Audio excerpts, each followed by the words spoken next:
Hi everyone, and welcome to this week's Wallsend history story. This week I am covering a few little tales from Wallsend's past. Now these could be about people, buildings, or just things going on in Wallsend at the time. And some stories may be a little longer than others, and they are all from various different random years and not in any particular order. And most of this week's are from what I would call fairly recent times. Anyway, I hope you will find them interesting. Now, I just want to add here that I have been covering Wallsend stories for quite some time now, and I have covered most things such as schools, pubs, and other well-known buildings, people, etc. But if there's anything you think that I have missed or anything you'd like me to look into for a story, then do please let me know in the comments below. I do have a few subjects already lined up, and I also do have a few more outdoor videos planned. But the outdoor ones won't be getting recorded until the weather warms up again. Anyway, on with this week's stories. So the first story this week is from March of 1930. The newspapers reported that the miners of Wallsend were hard-working men who had little time for hobbies and interests, saying that most went to work, came home and simply relaxed, slept, or no doubt went to the pub. However, a young man by the name of Henry Drinkwater, who lived in Charlotte Street in Wallsend and who worked at the Rising Sun Colliery, was very interested in art, mainly drawing, and all of his work was done in black and white. Now, I would imagine that he would be doing pencil drawings for the main part. The paper stated that he thought nothing of coming home from work at 10 p.m. and then after his meal he would sit down to draw, sometimes working until the early hours of the morning. The papers stated that his work was exceptional and that for the main part he was self-taught. Now, sadly though, it seems that he had been offered a course in art on 2 occasions, but he had not been able to take up the offer as his family relied on his wage. Now, this wasn't uncommon at the time, as people still went to work not just to earn money for themselves, but also to earn money for their families, some not even leaving home when they married, as it was not something they could afford to do. During the strikes of 1926, when Henry had been unable to work, he had spent a lot more time on his art and had won certificates for his work. The reporter of the article stated that they had visited his home and many of his pictures were displayed with pride around the house. He was known to work on several pictures at the same time, and one picture may take him several weeks to complete. The reporter ended his article saying that he wished Henry every success for the future. Now, I have to admit to covering this article in the hope that someone watching this knows who Henry was. Maybe he was your father, your uncle, brother, grandfather, etc. And maybe you know what happened to him in later life. Was he able to follow his dream of drawing and become a successful artist? Does any of his artwork still exist today? I would really love to know, as I did do a little search but didn't really find anything about him at all. In 1949, an article appeared in the papers regarding the ruins of Holy Cross Chapel. The article stated that the people of Wallsend were worried about the ruins as they felt they were slowly being destroyed by children playing on them, unaware of their great history. Canon Davies of Wallsend said that children had bent the iron railings surrounding the church to gain access, and this meant they were causing considerable damage. He requested that the schools in the area should set aside time to talk to the children and explain the sacred and historic value of the ruins and ask them not to play there anymore.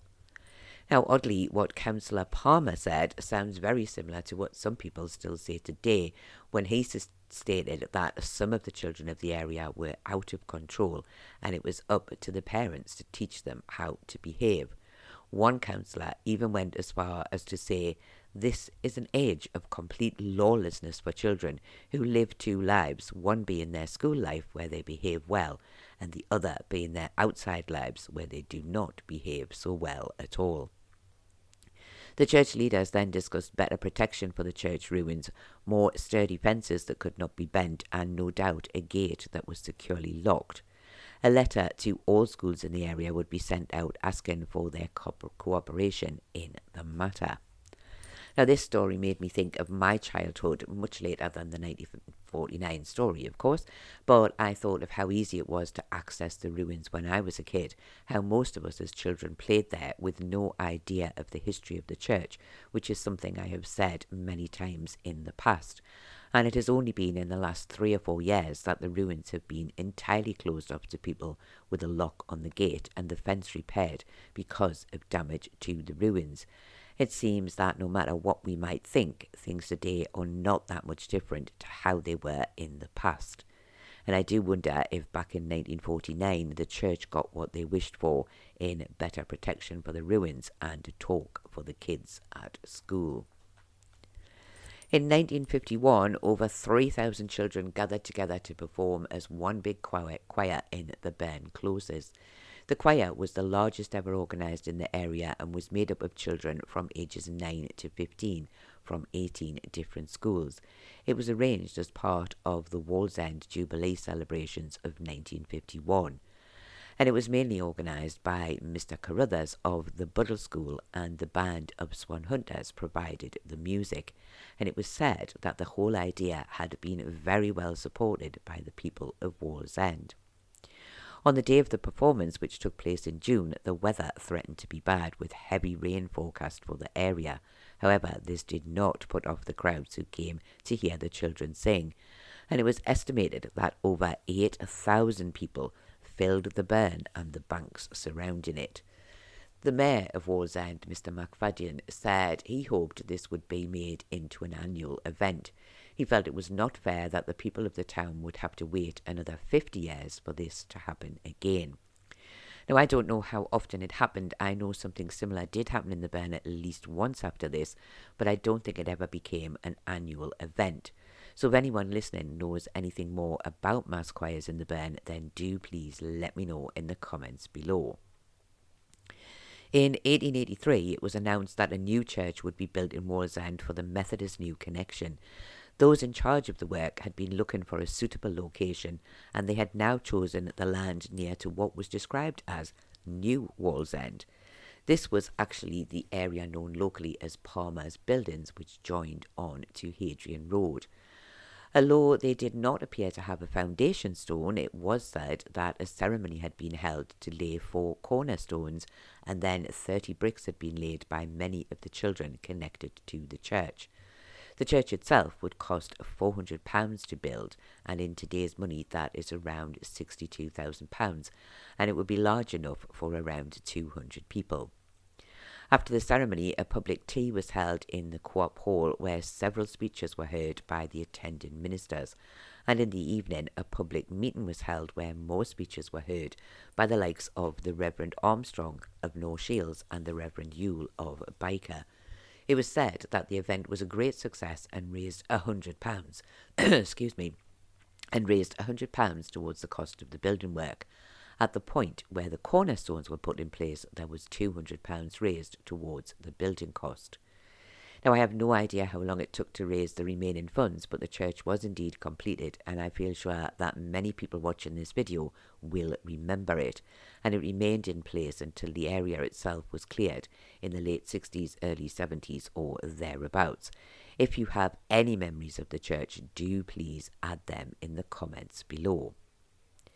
In 1953, a very brief meeting was held to decide who would be the Mayor of Wallsend in what was called the coronation year. The meeting lasted all of 2 minutes, and the mayor chosen was Alderman Robert Loden. Robert was 52 years old and had been born in Newcastle. He was married with 2 sons and currently lived at number 40 Ash Grove in Wallsend. His working life had begun in the collieries, starting at West Stanley Colliery when he was just 14 years old. A year after this, he went to work at the Rising Sun Colliery, where he also stayed for 1 year before going to work at Hawthorne Leslie Shipyard in Hebburn, and it was here that he still worked. He had first been elected to the council in the Holy Cross ward and became an alderman for the Wilton Key ward in around 1949. He was a member of the main Labour Party and chairman of the local Labour Party, along with being a member of the Wallsend and Wilton Key Youth Employment Committee and the Wallsend Employment Committee itself. It was hoped that his term in office as Wallsend mayor would be a good one. The final story this week is also from 1953, and it appears that in 1953 there was a housing crisis. Many areas were at the start of what would become known as the slum clearance.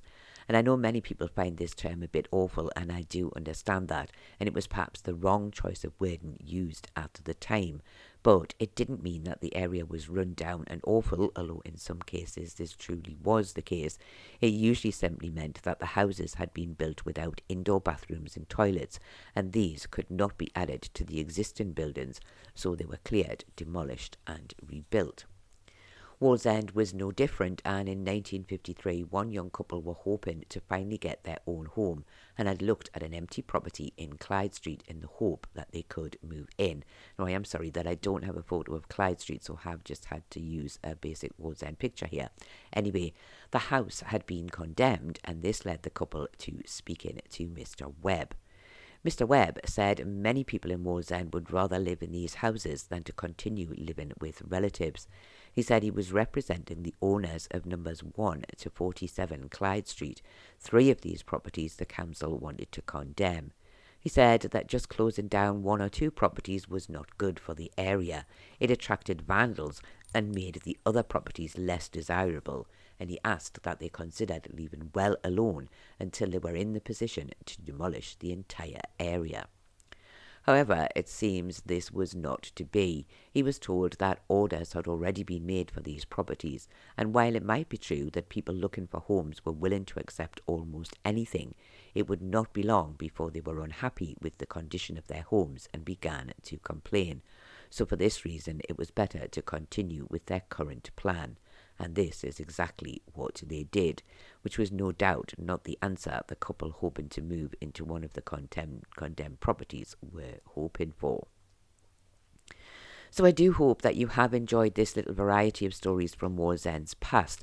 I have done similar videos like this before, and I personally do find all of the stories interesting, as it gives us a glimpse into the past life of the area, and in some cases they do kind of prove that things were little to no different to how they are today. So I do thank you all very much for watching, and I would love to hear any of your thoughts or memories about the things mentioned in this week's video, and I do look forward to seeing you all again next week.